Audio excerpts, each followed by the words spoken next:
La fermeté de Mme Thatcher, elle renvoie 51 boat people de Hong Kong vers le Vietnam. Protestations internationales. La Pologne face à la réalité, c'est l'économie qui est en crise, les salaires vont être bloqués et les prix augmentent. Les conservateurs marquent des points en Union soviétique. Les députés refusent d'abolir le rôle dirigeant du Parti communiste. Le travail au noir en France, 250 milliards de francs l'année dernière, autant que les revenus de l'agriculture. Bonsoir. La manière forte des Britanniques vis-à-vis des réfugiés. Ce matin, les autorités britanniques, qui jusqu'en 1997 ont le pouvoir à Hong Kong, ont renvoyé dans leur pays 51 réfugiés vietnamiens ce matin à l'aube. Essentiellement des femmes et des enfants. Ces réfugiés, ce sont ceux qui ont fui le Vietnam après la guerre, ceux qui sont partis sur des bateaux de fortune en laissant tout derrière eux, ceux que l'on a appelés les boat people. Cette expulsion forcée a provoqué bien sûr de nombreuses protestations internationales et un tollé dans l'opposition britannique. Mais pour Margaret Thatcher, c'est une opération légitime. Philippe Arroir, le dossier. C'est l'image de la honte, écrivent les journaux britanniques. Inhumain, intolérable, indéfendable, prématuré. Les critiques fusent devant les scènes de la nuit dernière à Hong Kong. La police anti-émeute convoyant, sans leur consentement, 51 boat people vietnamiens, dont 26 enfants, vers un avion, destination Hanoï. La Grande-Bretagne s'attendait à une réprobation générale. Pour sa défense, elle se réfère aux Nations Unies qui, en juin dernier, ont reconnu que les non-réfugiés politiques devraient être rapatriés. Cet après-midi au Parlement, Mme Thatcher a répété que son gouvernement appliquait les décisions de la communauté internationale. Nous faisons, ajoute-t-elle, ce que font tous les autres gouvernements, en renvoyant les immigrés illégaux clandestins. Sur les 57 000 boat people entassés dans les camps de Hong Kong, 40 000 n'ont pas le statut de réfugiés politiques, selon les critères de l'ONU. Non seulement Hong Kong est sursaturé, mais une nouvelle vague de boat people est prévisible en février, si rien n'est fait pour les dissuader. D'où la décision de Londres d'agir maintenant. Cela peut également inciter certains immigrés à partir volontairement avec un pécule en poche. Londres explique que le gouvernement de Hanoï lui a garanti qu'aucune représaille ne serait exercée contre ceux qui reviennent. Affaire regrettable mais nécessaire, estime le gouvernement britannique, qui veut impliquer la communauté internationale. Si quelqu'un a une meilleure idée, si quelqu'un veut prendre en charge ces immigrés, qu'il le dise et qu'il le fasse. Embarras de tout le monde. La solution à long terme, c'est une aide économique au Vietnam. Mais là encore, le problème est international. Mais en attendant, que vont devenir ceux qui reviennent dans un pays qu'ils ont choisi de quitter à tout jamais? Ça, c'est la question immédiate. Tout a commencé en 1975 lorsqu'un régime marxiste s'est installé au Vietnam. Des dizaines de Vietnamiens ont fui en bateau. Encore aujourd'hui, plusieurs dizaines de milliers s'en vont chaque année. Mais comment les accueillir? Le problème n'a jamais été résolu. Bernard Kouchner, l'actuel secrétaire d'État à l'action humanitaire, a été l'un des premiers à se battre. Rappel.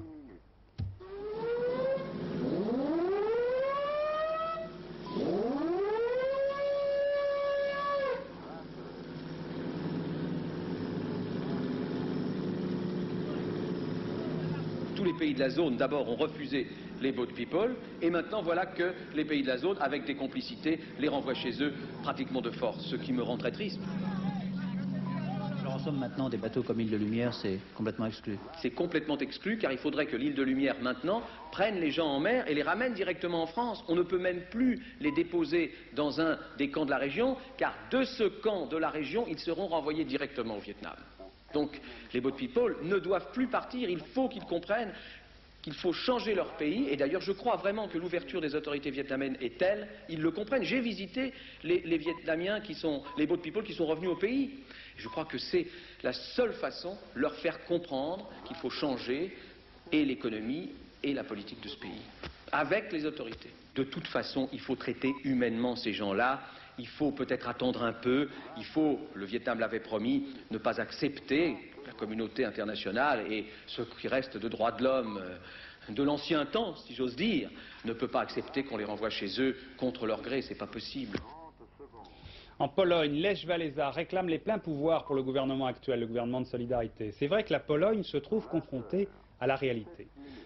Pardon. Après les succès politiques de l'équipe de solidarité, c'est maintenant le temps des épreuves économiques. C'est une potion amère qui va être administrée à l'économie polonaise. Les salaires bloqués, les matières premières vont grimper, notamment le charbon, l'une des grandes ressources de la Pologne. Maryse Mano et Daniel Lévy se sont rendus dans une mine à Katowice. Une mine qui, à partir du 1er janvier prochain, sera autogérée. Mais rien n'est simple. Reportage.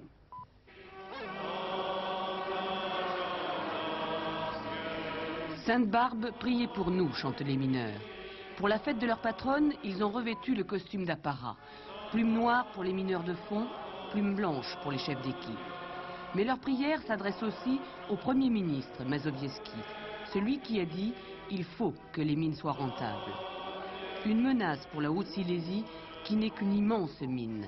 300 000 familles vivent du charbon. À Katowice, on est mineur de père en fils. Une élite ouvrière beaucoup mieux payée que les autres Polonais. Une élite qui a tout à perdre à la restructuration du charbon. Ce puits va ouvrir la voie. Au 1er janvier, l'État lui laisse la liberté de gestion. Cela veut dire moins de subventions, hausse du prix du charbon et sans doute réduction d'effectifs. Boleslav sait que tout peut changer. Depuis 15 ans, il descend à la mine 5 jours par semaine. Sa femme travaille aussi au bureau de la mine et pourtant, il adhère à la nouvelle politique du gouvernement. Il veut moins d'emplois administratifs et un charbon payé à son juste prix. Le prix du charbon est absurde. Par exemple, la tonne de charbon est payée 28 000 zloty, c'est le même prix qu'un kilo de jambon. Et puis il y a beaucoup trop de postes inutiles dans l'administration. On discute souvent du chômage entre nous et on se dit que c'est nécessaire pour relancer l'économie. Tout ce que Boleslav espère, c'est que le chômage ne le touchera pas directement. Rien n'est moins sûr, on estime à 20% le suremploi dans les mines. L'adoption des nouvelles règles de compétitivité rend explosif le retour à une économie de marché en Pologne.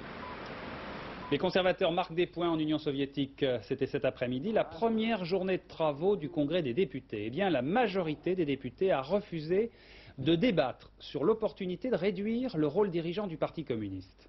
Gilles Rabin, à Moscou. Il plaisante, mais il est en réalité très inquiet. Il livre la dernière d'une longue série de batailles autour de l'ordre du jour du Congrès des députés du peuple. L'enjeu est de taille. Les députés du Congrès vont-ils, oui ou non, débattre enfin des 3 grands sujets de polémique qui secouent l'URSS tout entière depuis presque un an? La propriété privée de la terre et des moyens de production, l'indépendance politique des républiques qui composent l'Empire, la suppression enfin de l'article 6 de la Constitution soviétique, l'article sur le rôle dirigeant du Parti communiste. Pendant plus de 3 heures, Mikhaïl Gorbatchev réussira à garder la maîtrise des débats, interrompant les orateurs les plus dérangeants d'un invariable « 1 minute, camarade ». Avec Andreï Sakharov, il sera même cassant. Au prix Nobel de la paix, qui vient d'essuyer un échec retentissant avec son mot d'ordre de grève générale non suivi des faits, et qui lui remet un paquet de télégrammes favorables à la révision du rôle dirigeant du Parti communiste, le numéro 1 soviétique répond « J'en ai 3 dossiers pleins qui réclament le contraire, n'essayez pas de manipuler l'opinion publique ». Malgré les ratés du vote électronique, le scrutin est sans appel. On ne débattra au Congrès ni du rôle du parti, ni de la refonte de l'Empire, ni même des lois sur la propriété. Ces 3 dossiers brûlants sont donc renvoyés à l'année prochaine. Gorbatchev gagne du temps et il en a besoin.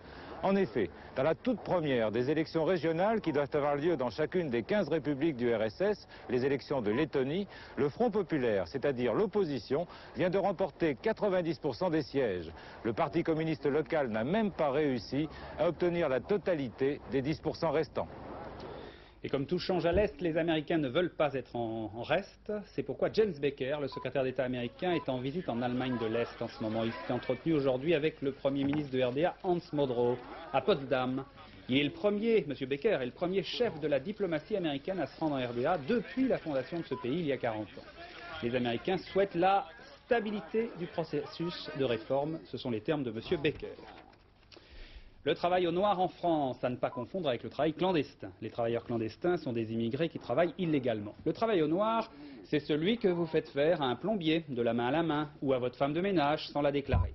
L'an dernier, en France, ce travail aurait représenté 250 milliards de francs selon l'INSEE. C'est autant que les revenus de l'agriculture en une année. Jean-Pierre Métivet. Bon, vous me payez en liquide, je ne vous fais pas de facture, et comme ça, vous évitez la TVA. La phrase magique qui rapporte 170 milliards de francs. Voilà ce que, chaque année, les entreprises ne déclarent pas au fisc. De toute l'économie souterraine française, c'est de loin le gouffre le plus important, mais pas le seul. Madame est servie. Merci Marinette. Les nounous au noir, les femmes de ménage, les leçons particulières, les étudiants babysitters, toute une domesticité parallèle que l'INSEE chiffre à 13 milliards de francs versés de la main à la main. Rajoutons-y les déménageurs à moitié prix et surtout le bâtiment qui concentre près du tiers du travail au noir, parfois avec des artisans, mais surtout avec des bricoleurs clandestins. Et n'oublions pas le pourboire, le service non déclaré chez les cafetiers, les taxis, les coiffeurs, les placeuses de cinéma, les dames pipi. Au total, 14 milliards et demi de francs, c'est le dernier poste de l'économie souterraine.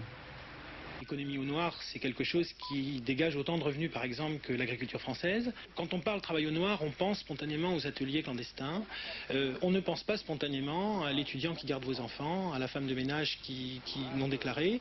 On ne pense pas non plus spontanément à toute l'activité qui n'est pas déclarée, qui est dissimulée par les entreprises ayant pignon sur rue. Au total, l'économie parallèle aurait représenté, selon l'INSEE, 250 milliards de francs en 1988, près de 4% du produit intérieur brut. Pour consoler les moralistes, le travail au noir en Italie représente là-bas près de 20% de l'activité. Octobre dernier a été marqué par une grève très dure chez Peugeot à Mulhouse et à Sochaux. Au total, elle aura duré 7 semaines. 7 semaines après, Françoise Joly et Christian Leroux sont retournés à Mulhouse et ils ont constaté qu'en 3 mois, 200 salariés ont quitté l'entreprise. Pourquoi ? Eh bien, voici le témoignage de l'un de ces salariés, un homme qui avait 12 ans d'ancienneté. Depuis 15 jours, Claude Delémont travaille ici, à Stenbar, dans une entreprise alsacienne qui a déjà recruté 5 anciens ouvriers de chez Peugeot. J'ai retrouvé ici l'esprit et un contact humain, chose qu'il n'y avait pas chez Peugeot, mon ancien employeur. Aujourd'hui, ce mécanicien gagne 1600 francs de plus par mois, sans compter le reste. J'ai un cahier à la maison, un classeur qui m'a été fourni lors de mon embauche, avec toutes les possibilités de prêt, de financement, d'assurance d'essai, de congé, de tout ce que vous voulez. Chose qu'on avait à Peugeot, mais c'était dans le tiroir du chef d'équipe. Disons que la femme, maintenant, est au courant de ce qui se passe dans l'entreprise. Ces 3 derniers mois, les 200 salariés qui ont quitté Peugeot n'ont pas pris systématiquement la direction de la Suisse ou de l'Allemagne, là où pourtant leur salaire est multiplié par 2. Si la direction en haut ne réagit pas autrement qu'elle a réagi là, le lion il perdra encore des poils de sa crinière. Hein.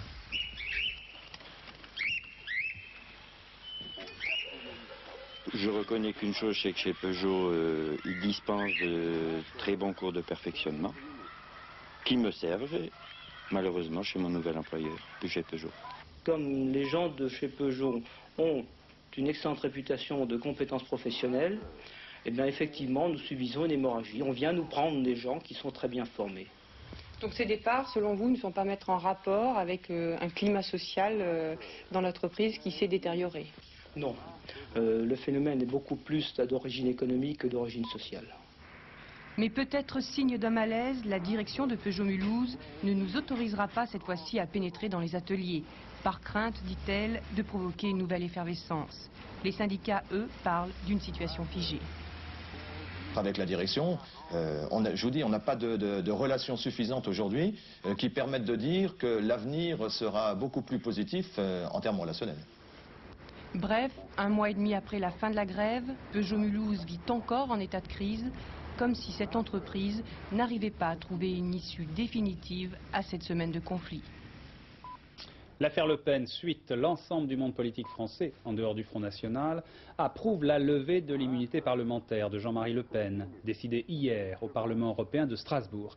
Écoutez ce qu'en disait tout à l'heure Raymond Barre, interrogé à RTL. Je ne suis pas député européen. Ce que je constate, c'est que les propos de M. Le Pen sont absolument intolérables. Et puisque j'étais absent de France, j'ai l'occasion de le dire publiquement, ces propos à l'égard de M. Durafour, qui fut ministre de l'économie dans un gouvernement dont j'ai le Premier ministre, ces propos récents à l'égard de M. Stoléru, qui fut secrétaire d'État dans un gouvernement dont j'étais le Premier ministre, sont des propos qui déshonorent ceux qui tiennent de tels discours, de tels propos. Ceci dit, je constate qu'une fois de plus, on donne à M. Le Pen beaucoup de valeur, qu'on lui donne la possibilité de s'exprimer dans tous les sens et d'apparaître comme une victime. Voilà la situation. La brigade de sécurité des chemins de fer a été officiellement installée ce matin par Pierre Jox. Il s'agit de protéger les voyageurs et les employés du réseau ferré de la banlieue parisienne. Le ministre de l'Intérieur a aussi souligné que pendant la période des fêtes de fin d'année, la police allait redoubler de surveillance dans les gares par exemple et dans les grands magasins aussi. Justement, demain à Paris, ouverture d'un procès du terrorisme. Habib Mahamar est l'un des auteurs de l'attentat en 85 contre Marks et Spencer, boulevard Haussmann à Paris. Il est jugé avec ses complices. Dominique Verdeillan. Souad Aissaoui, c'est elle qui, en dénonçant son ex-compagnon Habib Mahamar, a fait tomber ce commis voyageur du terrorisme. C'est elle qui a tout révélé aux policiers. J'ai dit que j'étais à Paris, que j'étais à Londres, que j'étais à Madrid, qu'il avait fait l'attentat de Londres, qu'il avait fait l'attentat de Paris, de Marks Spencer. Ils m'ont cru, il fallait que je leur montre d'abord la bombe que j'avais à la maison, que je lui ai pris des mains. Arrivé en décembre 81 de Tunisie, Mahamar cherche du travail. À Toulon, il fréquente ce bar. C'est là qu'il va être contacté par un dénommé Kamel qui lui propose un voyage. À Ankara, Kamel lui révèle qu'il travaille pour le groupe du 15 mai. À Bagdad, Mahamar rencontre le chef de cette organisation terroriste, Abou Ibrahim. Durant 3 mois, Mahamar apprend à manier les explosifs. Objectif dicté par Abou Ibrahim, frapper les sociétés aux mains des Juifs. En décembre 83, pour $3000, Mahamar pose une bombe au magasin Marks & Spencer de Londres. Il y aura 2 blessés. Août 84, nouvel attentat cette fois à Paris contre la banque Lemi. 6 mois plus tard, Mahamar reçoit l'ordre d'Abou Ibrahim de frapper fort. La charge qu'on lui remet est 3 fois plus puissante. C'est l'attentat contre Marks & Spencer à Paris qui fait 1 mort et 19 blessés. Mahamar va faire des actes, mais ils ne seront pas en conformité avec les ordres donnés. Mahamar intervient, c'est-à-dire qu'il est un personnage agissant et pensant, c'est qu'il va à chaque fois essayer de minimiser le plus possible les conséquences de ces attentats. En mai 86, Mahamar est en prison à Nancy, mais pour violation de domicile. Souad, qui se s'est trompé par son amant, se met à table. À son tour, Mahamar passe aux aveux. Ainsi est identifié l'auteur de ces attentats qui n'ont jamais été revendiqués. Souad et Habib se retrouveront pour 3 jours devant la cour d'assises. Abou Ibrahim, l'instigateur de ces attentats, est lui toujours recherché. Abou Ibrahim, à qui l'on attribue la confection de la bombe qui a frappé le DC-10 en septembre dernier. Et sur ce même sujet, le terrorisme, c'est l'effervescence en ce moment au palais de justice à Paris, après la mutation d'un magistrat de l'antiterrorisme vers d'autres fonctions. Alors se donne-t-on réellement les moyens de juger les terroristes? C'est tout le problème de la 14e section du parquet. Hervé Bosini. Ils sont tous spécialistes de l'antiterrorisme, mais bientôt il ne restera plus grand monde autour de cette table. Un à un, les magistrats de cette 14e section du parquet s'en vont. Mise en place le 15 octobre 86 sous le gouvernement Chirac, elle a d'abord vu partir son chef, Alain Marceau. L'homme n'a jamais caché ses relations privilégiées avec l'ancien ministre de l'Intérieur, Charles Pasqua. Aujourd'hui, Alain Marceau est détaché au Sénat. À présent, c'est son successeur, Laurence Levert, qui doit aussi quitter son poste. Malgré moi, dit-elle, et tous ses collègues d'affirmer que sa future promotion ne serait qu'une façon de l'écarter. Et l'on évoque de vieux règlements de compte politiques. En fait, ces magistrats étaient en désaccord avec les récentes mesures de libération des détenus corses, basques ou guadeloupéens. Péripétie, rétorque le ministère de la Justice. Les hommes changent, mais la structure demeure. Je ne permets à quiconque, et je dis bien à quiconque, de dire, de prétendre que parce qu'une personne s'en va, il n'y aura pas de lutte efficace contre le terrorisme. La lutte contre le terrorisme dépend d'un procureur de la République, de ses substituts, premiers substituts, de son procureur adjoint. Il y a toute une équipe qui travaille. Elle dépend aussi de moi. Et personne, mais personne, n'a le droit de dire que cette lutte n'est pas menée hier, aujourd'hui, et ne sera menée demain avec la même détermination, la même volonté, les mêmes moyens. Pour l'heure, les 3/4 des effectifs du parquet spécialisé dans l'antiterrorisme vont donc devoir changer. Or, la formation sur de pareils dossiers est longue. Et au moment où une menace terroriste semble se préciser, de nombreux magistrats jugent ces départs inopportuns. Voyons maintenant d'autres informations de ce mardi. Beaucoup d'informations économiques, vous allez le voir. Mais on commence d'abord par le Chili. Louis Carzou. Fin de campagne électorale mouvementée au Chili, plus de 20 blessés hier soir à l'issue des derniers meetings dans la capitale. Parmi les 3 candidats en lice pour l'élection présidentielle, c'est Patricio Elwin de la Concertation pour la démocratie, une coalition de 17 partis qui arrive en tête des sondages. Les élections générales chiliennes de jeudi prochain désigneront notamment le premier président civil depuis 16 ans.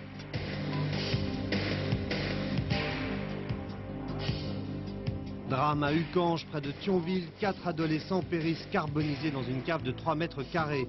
Les corps des 2 jeunes gens et 2 jeunes filles ont été retrouvés près de la porte du local, elles-mêmes détruites par le feu. Seule l'analyse médicale devrait permettre d'expliquer les causes du drame. Levée totale du contrôle des changes à partir du 1er janvier 1990. Déjà effectif pour les entreprises depuis l'été dernier, la fin du contrôle pour les particuliers interviendra avec 6 mois d'avance sur le calendrier initial. Attention, cette liberté des mouvements des capitaux sera accompagnée de contrôles fiscaux plus stricts.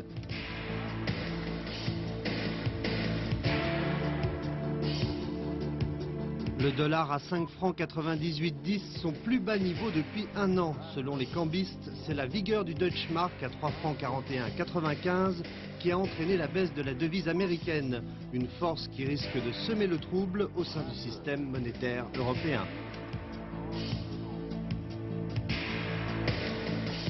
Tous ces remous monétaires ont rendu la bourse de Paris très irrégulière, où la séance s'est achevée sur une hausse insignifiante de 0,05%. Les agents restent prudents devant l'évolution des marchés d'échange. Aujourd'hui, 96% des Français possèdent le téléphone chez eux. Autant dire que tout le monde s'en sert quotidiennement. Or, le téléphone n'existe, je vous le rappelle, que depuis 100 ans. 100 ans juste même, puisqu'on fête son anniversaire. Lorsque le premier coup de fil fut donné en France, il y a 100 ans, donc personne ne croyait vraiment à cette invention. Depuis, c'est la planète tout entière qui s'est équipée. Dernière invention, à la disposition de tout un chacun, le téléphone portable. Patrice Pelé. Allô, Bruno? Oui, pas pour le rapport mensuel. Le téléphone, avec vous, partout, la dernière évolution dans ce domaine. Mais attention, les prix sont encore chers. Comptez 15 000 francs et surtout ajoutez 3 francs par communication et par minute. Pour le moment, seuls 160 000 Français possèdent un téléphone portatif ou de voiture. Inventé aux États-Unis, le téléphone à ses débuts est méprisé. Et puis, par la suite, lentement, il va conquérir le monde, par le câble pour commencer, et grâce aux satellites ensuite. Il va devenir l'ami, le confident de millions d'habitants sur la planète. On dit tout au téléphone, ou presque tout. On appelle aussi parfois au secours. Votre voiture? Oui. Elle brûle? À Champigny, c'est un accident entre quoi et quoi? C'est un de mes copains, là, il a juste traversé, il s'est fait envoler par une voiture. Par une voiture? La personne qui nous appelle a besoin de nous. Donc il faut que ça soit très rapide. Et nous avons mis des moyens modernes téléphoniques pour qu'on puisse avoir son adresse très rapidement. On ne reste pas longtemps avec la personne. On n'a pas le temps de discuter. Il faut que tout de suite on envoie les moyens. Donc ça dure à peu près 30 secondes. Combien de vies le téléphone a-t-il sauvé? Aucune statistique ne l'a jamais montré. Une belle revanche pour cette invention qui à sa naissance n'était utilisée que par certains et qui a fait beaucoup sourire. Hommage et transfert des cendres au Panthéon tout à l'heure à Paris. Vous avez pu le suivre sur Antenne 2 en direct, juste avant le journal. L'hommage était rendu à 3 hommes de la Révolution, Condorcet, l'abbé Grégoire et Monge, un philosophe, un religieux et un mathématicien. Le ministre de la Culture et du bicentenaire, Jacques Lang, leur a rendu hommage. La cérémonie avait lieu en présence du président Mitterrand. Cinéma. Family Business, c'est un titre anglais, mais que tout le monde peut comprendre, enfin j'espère, le travail en famille. Mais quel travail? Il s'agit de cambrioler les banques. Sous les cagoules, Sean Connery, Dustin Hoffman et le petit jeune Matthew Broderick. Ils sont liés par les liens du sang, ils vont bientôt le faire couler. Mais tout cela est très très drôle, c'est signé Sidney Lumet, c'est une comédie américaine, Nicole Cornu-Langlois. 3 gangsters novices plutôt nuls pour un casse en famille.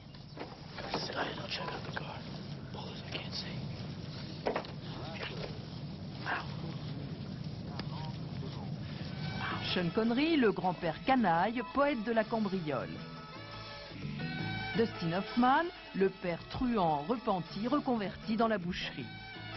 Matthew Broderick, le petit-fils étudiant surdoué, auteur du projet fou. 3 acteurs aux fortes personnalités et pourtant un tournage presque aussi désopilant que le film. Ça a été, je dois le dire, extraordinairement facile, spontané, créatif, marrant. Un peu comme des répétitions au théâtre. Ils avaient leur texte, mais je n'avais pratiquement rien à dire. Tout se déroulait, les mouvements, les répliques, on pouvait sans problème passer la scène dans son intégralité, y compris les bagarres et les affrontements. Tous les plans ont été extra à la fin. Film d'action parfaitement réglé, film comique au rebondissement continuel.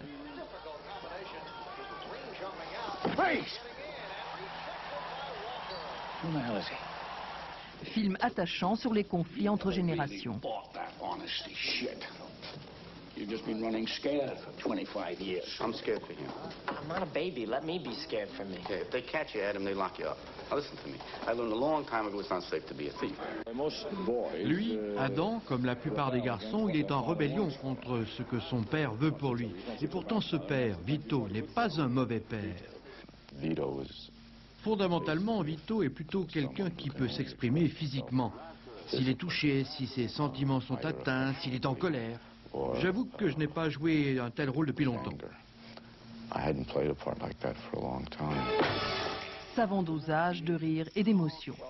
Il y avait un tiercé aujourd'hui, c'était à Vincennes. Alors nous allons voir les résultats de ce tiercé. 16-8-13 ou 7-16-13-8. Les rapports, je vous les laisse lire. C'était aussi un quintet plus, je pense que nous avons aussi les résultats. Alors il y a 2 combinaisons, bien sûr. Il faut ajouter l'As et le 11, avec des rapports très longs et très compliqués, que je vous laisse lire aussi.